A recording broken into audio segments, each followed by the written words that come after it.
What's up, guys? Man, test center sure is a mess.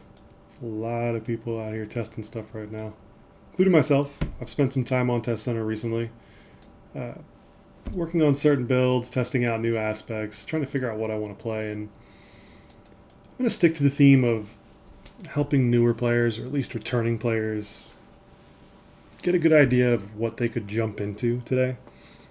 I'm also going to go ahead and jump into Kraul Hive. And unfortunately, I'm not going to be able to show you guys how to do that. Test Center at the moment does not allow you to explore the Wildlands. Just to show you what I mean so you understand, if I take a shiv gate to Kraul Hive, I end up in the ocean, likely where Wildlands content will be, including the entrance to Kraul Hive. So we're going to go ahead and hit bracket go, type that into the command prompt there and get that started. Go ahead and filter through the different options till you find dungeons. We're going to hit Kraul Hive and go to level 1. Level 1 is more like a level 2, guys. I've spent a little time in Kraul Hive, not much, 10, 20 minutes just messing around trying to figure things out. What I found is on level 1, you're getting level 2's worth of gold. They're a little easier than your average level 2 mob. They don't have too many abilities. Some of these have a couple unique abilities. They'll disease you. Even one of them will disarm you. If you're a Dexxer, just watch out for that real quick. If you're wondering why you're taking more damage, you're not parrying, you could be disarmed. So just keep out an eye out for that. Check your backpack, check your character. But as you can see, a level 5 map on a level 1 map. Alright, great. I wish this was on live. That's just my luck. Level 5 map on the test server. I love it. But yeah, level 1's not too bad. I'd say if you're in the range of level 2s, not quite 3s, and you found that a lot of dungeons are full, level 2s are cleaned out, the easier level 3s are cleaned out, there's really not a lot of places for you to farm. Even the wilderness is a little cleaned out, but Kraul Hive isn't. Well, you'll do just fine on level 1. Every single one of these mobs is going to drop 400 to 700 gold apiece. That's great, guys, especially for new players. They're not too hard, especially Dexxers, even summoners. You're not taking the hits. Dexxers have abilities to reduce poison and bleed damage. You can get rid of poison. And a cool thing about Dexxers now is you can chug potions without taking your two-handed weapon off. Potions, potions, potions. I love potions. Alright, so let's get into it a little bit further. I'm not going to highlight level 1 too much. As you can see, they're a little bit stronger than your standard level 1 mob. We'll get into the meat of Kraul Hive right now, which is level 2. There's a few mobs in here that can mess you up. I haven't fought a green capper yet, so we'll jump right into that. But before I do, I'm going to tell you guys what I'm playing right now. Some of you are going to be like, why? What's the point? Why? Well, let me explain first. I'm an earth fencer. Yes, earth. Not air. Not poison. Not madness. Although madness is broken in a great way. I love it. It does a ton of damage. I'll show it to you guys a little bit later. It'll also break your bank at the start, so I don't recommend jumping into that unless you are well funded. So, current fencing echo. And I don't believe there is a perfect way to do this. If you're going for the maximum DPS, I understand. You might want to tweak your numbers a little bit. Maybe go ahead and drop arms lore for camping, even drop camping to 60 and bump focus to 100. You could take your weapon skill down 20 points. Especially with fencing, that's fine because you have built-in accuracy from focus. You have accuracy from fencing's weapon specials. So you guys can see, side note real quick, level 2 mob, that raptor we just killed, nearly 1,500 gold. It's level 2. This is level 3 plus loot. This is fantastic. Kraul Hive is great so far. Highly recommend this dungeon. You'll see why.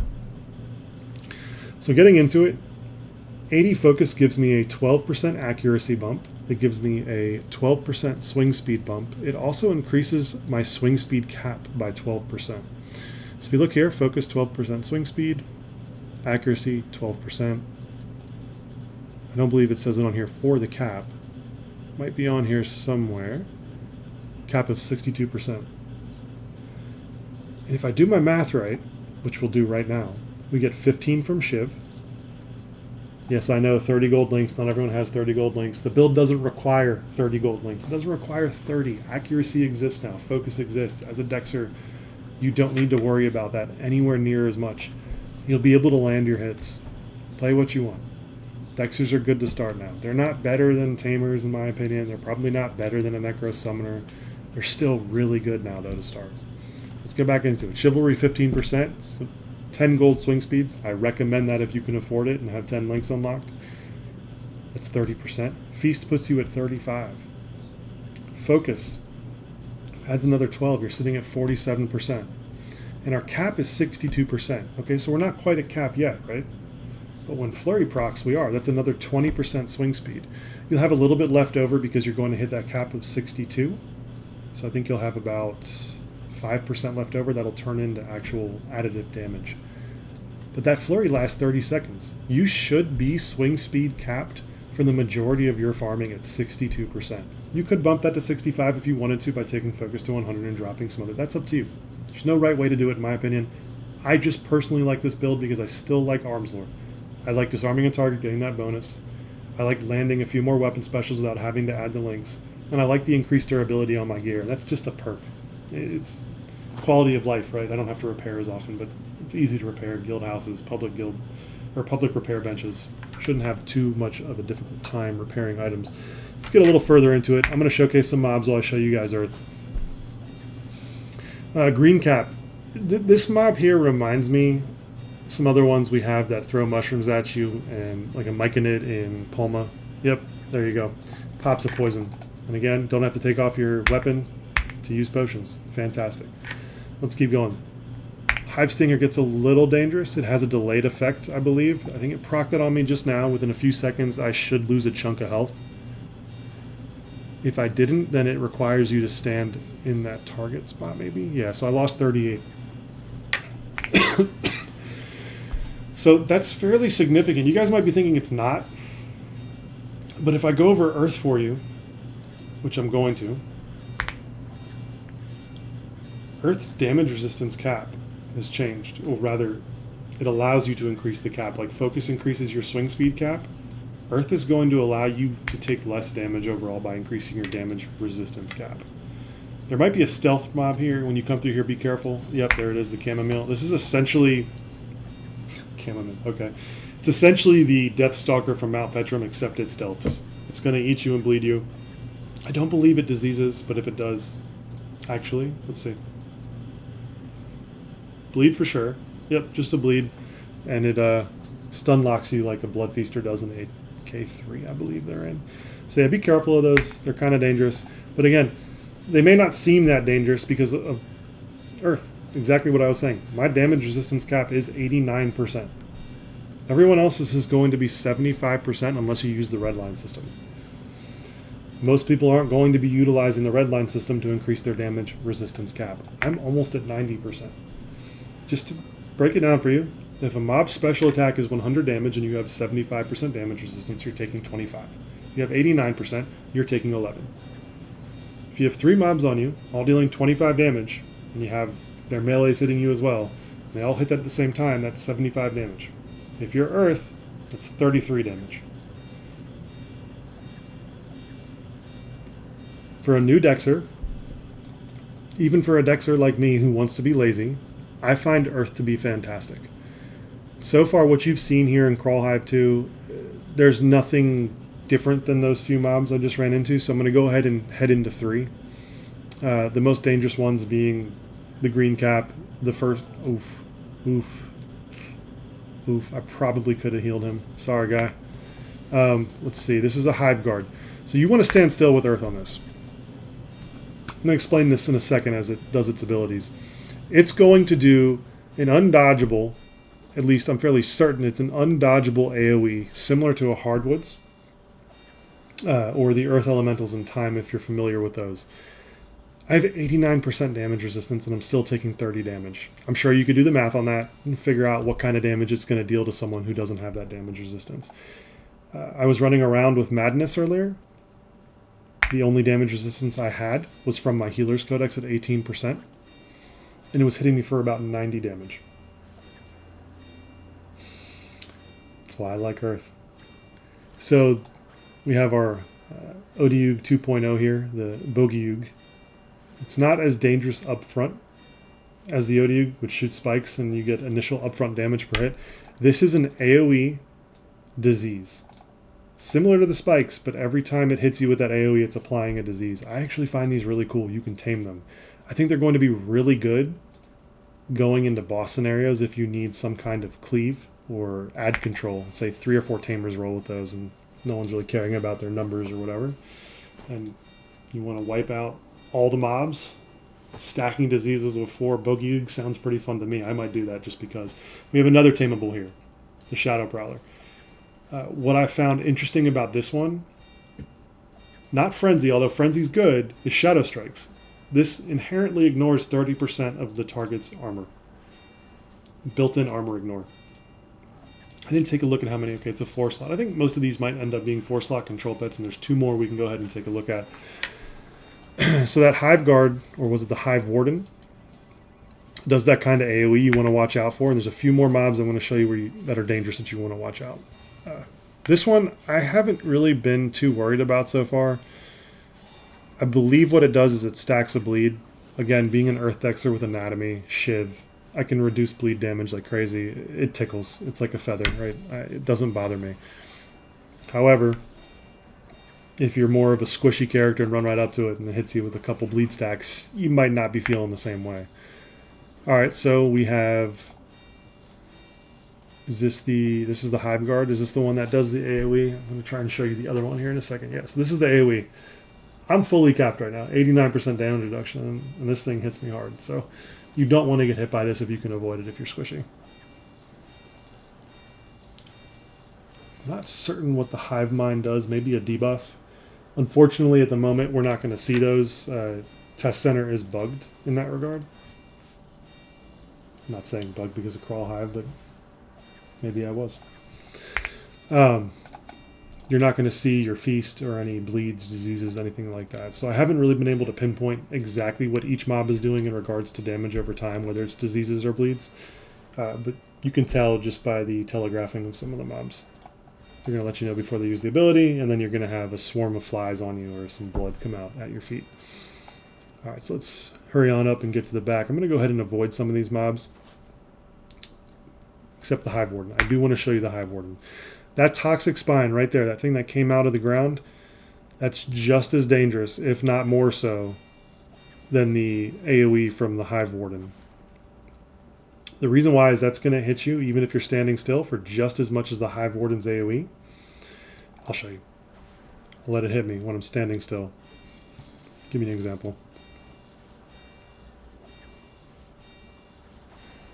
Not nearly as hard, or close to it, 22 damage, but it does it fairly frequently, and it applies a poison every time. I'd say it's almost as deadly as the Hive Warden.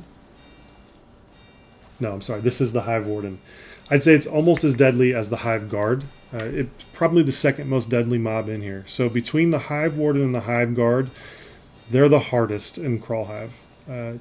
Try to dance around the Hive Warden. Don't get hit by the delayed effect that comes out of the ground, the toxic spine. And with the Hive Guard, you do want to stand still if you're planning on taking it. If not, you need to outrange it because it will clap you. Alright, let's go through and check out the last couple tameables. And I'll even go in there and show you guys the bosses if you're curious to see them real quick. They're kind of cool. At least the main boss is really cool in my opinion. Don't like the Hive Warden. Leave me alone. Alright. People are not having a good time in here, are they? Alright, so here's another tameable. This is my favorite mob in here, you guys. This is the Gargantua. It's a 4-slot spider, but I just think the detail on the mob itself, the size of it, all the colors, the fur, it's all done so well. This is my favorite mob, and the second favorite mob's right around the corner. So yeah, you could tame this, and this might be annoying in PvP for people. It's a 4-slotter with a poison effect, a hinder effect, and a weaken effect. For those of you who have run into tamers who use hinders and weakens and poison, sorry to trigger that PTSD there. remember a character named Peter Parker sitting at a corpse a couple of years ago, baiting new players into looting a gray corpse so he could pop out of stealth with his spiders. Alright, so this is the other tameable mob. The Colossal Dung Beetle. His special ability is Dung Roller. He throws poop at you, or he rolls poop at you. But, you know, little BM, you're annoyed with someone, stick your Dung Beetle on him, throw a little poop on him. Could be kind of fun. I could see where it'd be fun in a little bit of role play scenario. All right, so down here we have the mini boss. I am not going to mess around with the mini boss. I could probably run it in circles for a few minutes, but I think let's speed this up and I'll get to the main, and that'll be it for the video, guys. But the mini boss has some mobs in there that do a delayed effect along with bleeds and diseases. It's not something I want to sit there and deal with too much. I could. I'm going to tell you right now, this build, this earth fencing build, solos mini bosses. I'm not going to say it can solo the Kraul Hive mini boss. I don't know if it can. I also don't know if they've buffed mini bosses since they said they wanted to, I don't know, a couple months ago. I also soloed these mini bosses 3 or 4 weeks ago.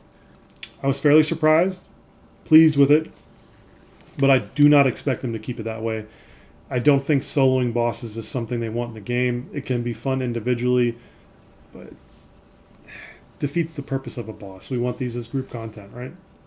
And I think this guy looks so cool. The Crawl Hydra. This is their best looking boss in the game. Maybe I'm a sucker for bright colors, but a 5-headed Hydra, green, yellow, red, that's awesome. I love that. Really well done. So far, I'm very impressed with this dungeon. I think there's enough to threaten you. I think it's absolutely worth your time to farm here.